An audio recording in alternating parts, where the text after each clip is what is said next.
नमस्ते। एकजना म्याडमले थाइरोइड क्यान्सरको बारेमा जानकारी लिन खोज्नु भएको जस्तो लाग्यो।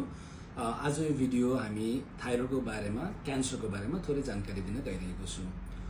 सबै अङ्गको जसरी क्यान्सर हुने सम्भावना हुन्छ, त्यस्तै थाइरोइड ग्रन्थीको पनि क्यान्सर देखिएका छन् र यो आजकल अलिकति बढी नै देखिएको जस्तो लागेको छ है।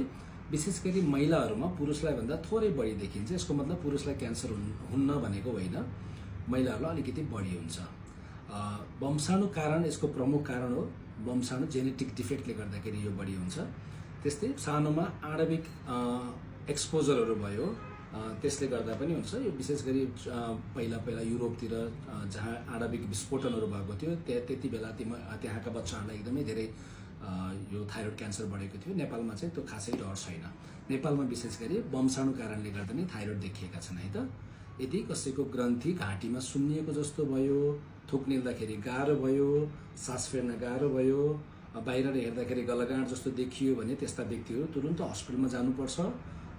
अल्ट्रासाउन्ड गरेर ग्रन्थीको साइज हेर्न मिल्छ र क्यान्सर जस्तो सस्पेक्ट भएमा डक्टरहरूले फाइन निडल एस्पिरेसन साइटोलोजी एफएनएससी भन्ने हुन्छ, त्यो एफएनएससी गरेर त्यहाँको रगत झिकिदिनुहुन्छ र प्याथोलोजिस्टकोमा लगेर यसलाई कन्फर्म गर्न सकिन्छ। विभिन्न किसिमका थाइरोइडका क्यान्सर हुन्छन्, विशेष गरी 4 प्रकारका क्यान्सरहरू हुन्छन् र डक्टरहरूले कुन प्रकारको क्यान्सर हो त्यही अनुसार उपचार गर्न सुझाउनुहुन्छ है त। डराउनु पर्ने कुरा केही पनि छैन। थाइरोइडको क्यान्सर यदि फैलिसकेको छ भने पनि त्यसलाई सजिलै कन्ट्रोल गर्न सकिन्छ।